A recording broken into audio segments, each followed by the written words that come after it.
Football থেকে আমাদের ২০২৪ সাল প্রায় শেষ হয়ে যাচ্ছে এবং এই সময়টাতে ব্রাজিলিয়ানদের প্রাপ্তির চেয়ে আসলে অপ্রাপ্তির সংখ্যাটাই বেশি। যদি আপনি হিসেব করেন তাহলে দেখবেন অপ্রাপ্তির খাতাটা অনেক বেশি। এই বছরে আমরা যদি দেখি তাহলে আমরা বড় একটা টুর্নামেন্ট কোপা আমেরিকা সেখানেও ব্যর্থ হইছি।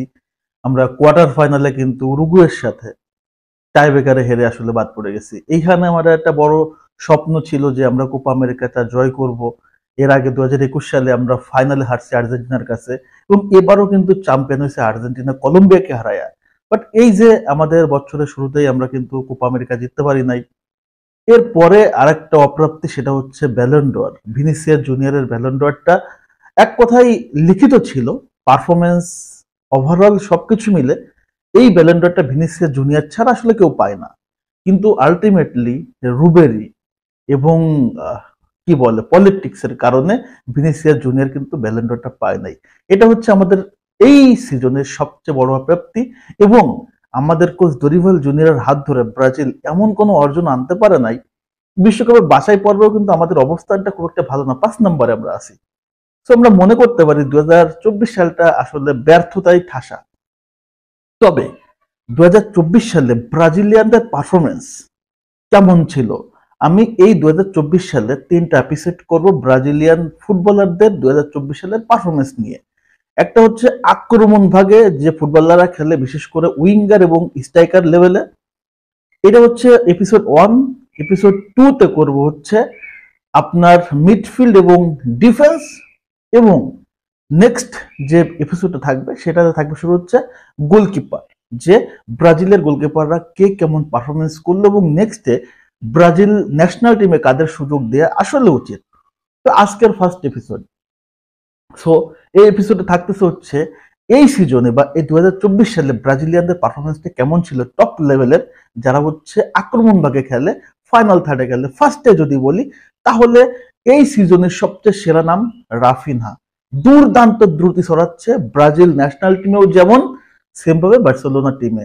বার্সেলোনা টিমের এই মুহূর্তে তুরুপের তাস রাফিনহা, বার্সেলোনার ক্যাপ্টেন।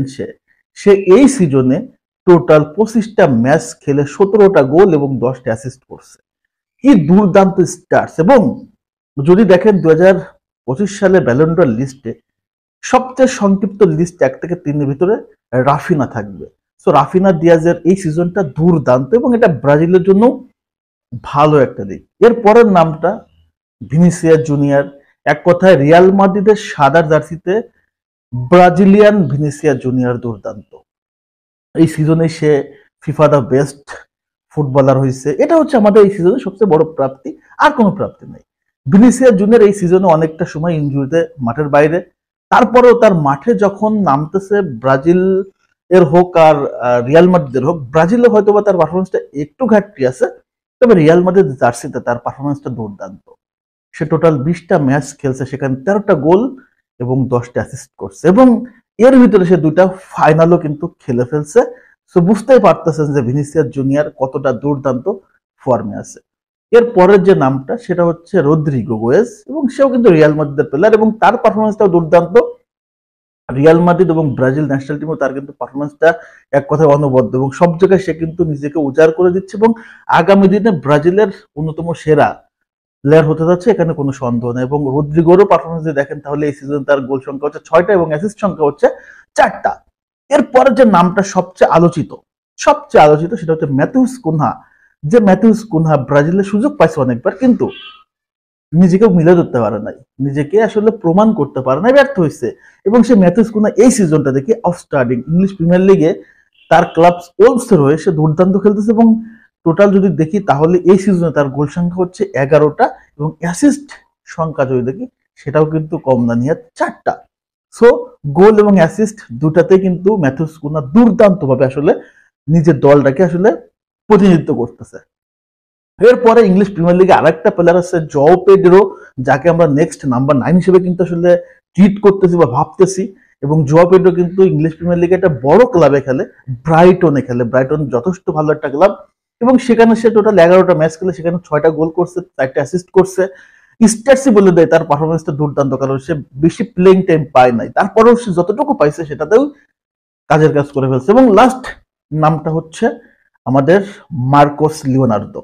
মার্কোস লিওনার্দোকে নিয়ে অনেক অনেক কথা হয়েছে, তবে মার্কোস লিওনার্দোর পারফরমেন্সটা এক কথাই সবচেয়ে ইতিবাচক। আমার মনে হয় এই লিস্টের সবচেয়ে বেশি ইতিবাচক পারফরমেন্সটা হচ্ছে মার্কোস লিওনার্দোর। সে বছরের শুরুতে খেলছে হচ্ছে বেনফিকাতে, এরপর গেছে সৌদি প্রো লিগে খেলছে, সেখানে আপনার কিংস কাপ খেলছে, এএফসি চ্যাম্পিয়ন লিগ খেলছে। টোটাল যদি দেখি তাহলে প্রায় 20টা ম্যাচ খেলে সেখানে গোল করছে হচ্ছে 10টা, কোনো অ্যাসিস্ট করে নাই। কিন্তু তার পারফরমেন্সটা এক কথাই অনবদ্য। কেন বলতেছি? কারণ সে প্লেইং টাইম সুযোগ পাইছে কম, এবং যতটুকু পাইছে ইম্প্যাক্ট কিন্তু সবার চেয়ে দুর্দান্ত ছিল। এই সিজনটাতে আরো অনেকগুলো ব্রাজিলিয়ানের পারফরমেন্স করছে, তাদের পারফরমেন্সটা আপ টু দ্য মার্ক হয় নাই। যেমন যদি ধরি গ্যাব্রিয়েল জেসুস, গ্যাব্রিয়েল মার্টিনেল্লি, এরা কিন্তু রেগুলার কনসিস্টেন্টলি পারফরমেন্স করতে পারে নাই। তবে আর দুইটা নাম আমি আসলে নিই নাই, ব্রাজিলিয়ান লিগে খেলে, তারা রিসেন্টলি আসলে কোপা লিবার্টাদোরেস জিতছে, সেটা হচ্ছে আপনার ইগোর জেসুস এবং লুইস হেনরিক্স, তারাও দুর্দান্ত পারফরমেন্স করছে। তবে আমি ইউরোপ নিয়ে কথাবার্তা বললাম, তাদের পারফরমেন্সটা কিন্তু দুর্দান্ত ছিল। তাদের দুজনের গোল অ্যাসিস্ট অনেক ছিল, প্রায় 10টার উপরে তাদের গোল অ্যাসিস্ট ছিল। সো এটা হচ্ছে এই সিজনের ব্রাজিলিয়ানদের পারফরমেন্স।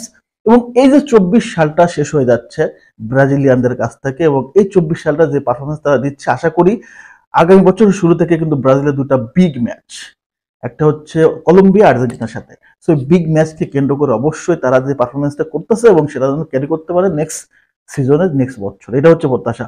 সো আলোচনা এতটুকুই এই মুহূর্তে, আপনাদের সাথে আলোচনা করার আর কিছু নেই। সো এইটুকুই আলোচনার ভিতরে যদি আপনাদের ভিডিওটা ভালো লেগে থাকে, এই স্টার্স এর ভিতরে আসলে কাদের পারফরমেন্সটা আপনার কাছে ভালো লাগছে এবং এখান থেকে কোন প্লেয়ারদের আসলে ন্যাশনাল টিমে সুযোগ দেওয়া উচিত বলে আপনি মনে করেন, অবশ্যই কমেন্টস করে জানিয়ে দেবেন। সবাই ধন্যবাদ, আসসালামু আলাইকুম।